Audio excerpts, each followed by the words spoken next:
It's been a long time coming that we got another Chloe episode.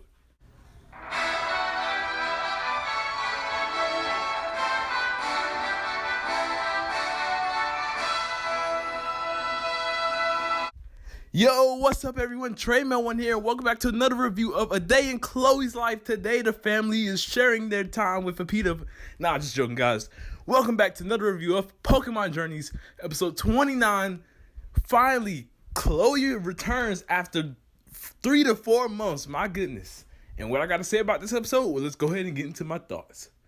For one, I just gotta say I love the beginning of this episode. It started with like a movie type of vibe, like this Peter just flying at full speed through the forest. I'm like, what's going on? It's getting chased. Then we cut to Chloe's room and she hears a thud on the wall, not knowing that the Peter had crashed. I gotta say, it's really nice to see another episode focused on Chloe after so long, because we had the hiatus and then all the episodes that we came back to, she hasn't appeared in not one of them. So it's been a long time. Basically, they're just living their daily lives. Chloe's mad that her mom put her in, her artwork, making her all cutesy and using her bedroom hair. But, the mom's like, oh, no, that's not you. Then we cut to one of the funniest scenes in this episode, and that's Yamper carrying the freaking P-Dove. And Goggles actually pointed something out to me about this moment. And that's that dogs bring dead animals to show their affection. And I was just like, excuse me now? And as we know, Yamper is very affectionate and loves his family a whole lot. So I guess this is supposed to symbolize it bringing a dead animal to their porch. We also get to see Riolu and Pikachu doing some more training. Foreshadow to the next episode where we know Riolu gets all cocky and just above itself and Pikachu runs away. Now I'm actually going to talk about that a little later, because after watching the preview I have some interesting thoughts about that. But yeah, let's go and get back to the review. We get a nice quick scene of Sobble crying and Dragonite's comforting it, just to show that, Sobble's the new Pokemon here, and it's going to have an important role. The P-Dove that's at the house cannot fly because it injured his wing. So Sakuragi puts up a flyer saying, if you're missing your P-Dove, we have it. And basically, Kaoru takes care of this P-Dove along with Yamper until they find its home. And as we know before, Kaoru doesn't really care for Pokemon too much. Like, she loves Yamper. But other than that, she's grown cold to them, is what Go says, since she was younger. Now, we don't really know as to why. It might be because of just her growing out of Pokemon. That's what my buddy Goggles thinks. But this episode right here is a nice show of how Chloe has grown as a character and is starting to become more fond of Pokemon. Giving it all the attention and just kind of making Yamper jealous. Which, it makes sense because, Yamper's been here for so long. We actually get some backstory on how Sakuragi got Yamper. And apparently one of his friends from Galar gave him Yamper. So now I'm interested, because could this be Magnolia and Sonia's Yamper that lives in the Sakuragi house? That's what I'm wondering.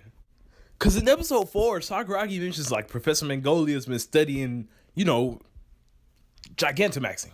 And just recently we saw Sonia for the first time in the anime, but there was no Yamper. And I don't think they would put 2 Yampers in the series, one with Sonia, one with Magnolia. So it's a possibility that all this time, the Yamper that lived with Magnolia and Sonia is here in Sakuragi's lab. Like that, just imagine how crazy would that be of a plot twist if the anime is doing that.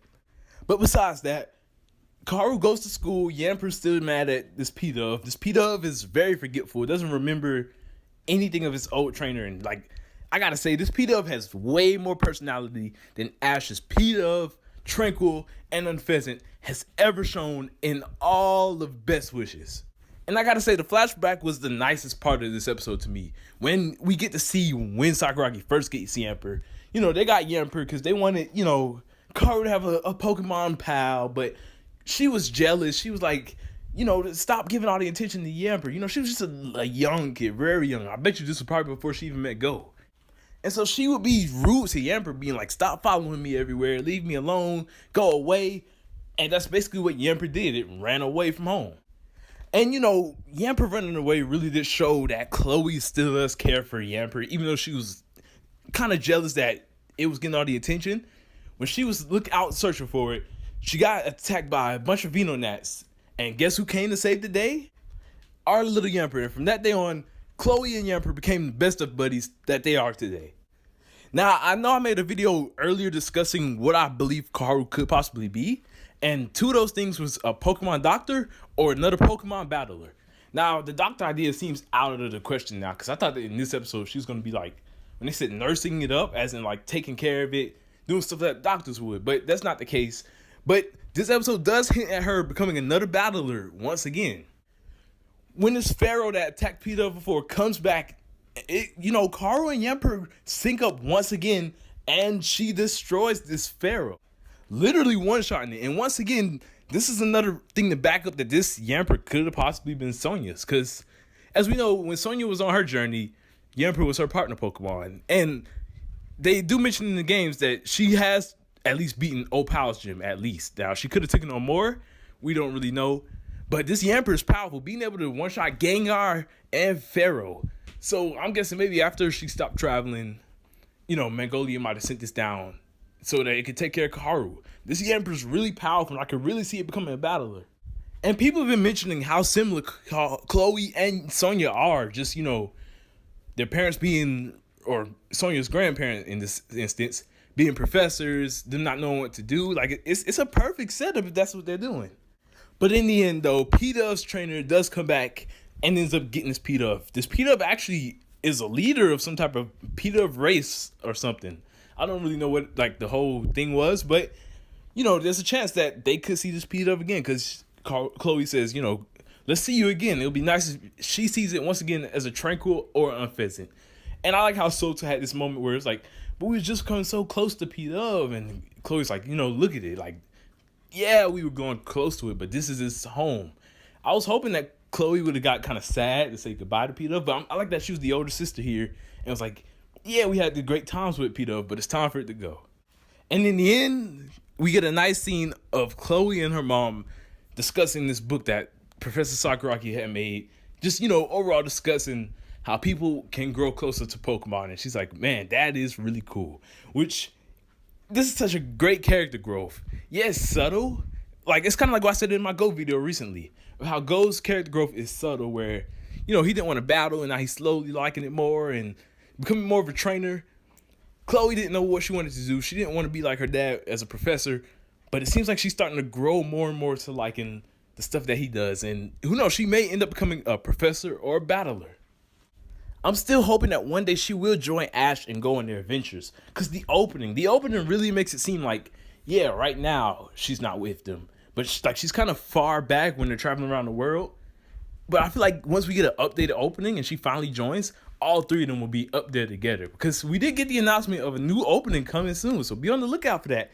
We might get one more big Chloe focused episode where she finally says, you know what, I'm gonna start traveling, let's do this, which it doesn't even have to be for the whole series. Like, Ash and Go could, still have their gimmick, but have a couple of episodes where Chloe just goes with them, because, it'll be a cool dynamic. I get that Ash and Go are the two main dual protagonists of the series, and that, maybe adding Chloe would mess things up a bit with what they want to do, but I don't think she has to be here for the whole series, traveling around with Ash and Go all the time, because, she's still doing school stuff too. Like, it could be on weekends, for example, or days that she's not doing anything. She could easily travel with Ash and Go to many parts of the world, do some great stuff, and it was just pretty nice to see her grow a team, become a more battler, and who knows, she may end up taking on the Galar gyms if she does become a battling type trainer. We have Ash, who's doing the world championship, Go, who's going to catch them all. No one's taking on the Galar gyms, which is, a first. Now, Ash could battle these gym leaders through the world championship, but if Chloe takes on a traditional league, that would be kind of cool as well. Our first main protagonist that's taking on the league, that's a girl. I think that would be pretty amazing. All I got to say, though, is for now, this was a great bonding episode for Chloe to finally grow to like Pokemon more. And I'm hoping in her next episode, she finally gets her own Pokemon to keep, along with Yamper. Now, yes, Yamper will have to work out like this jealousy thing, but I feel like there will probably be like an arc throughout the series, kind of like how they're doing Reboot, and now with Pikachu and Riolu.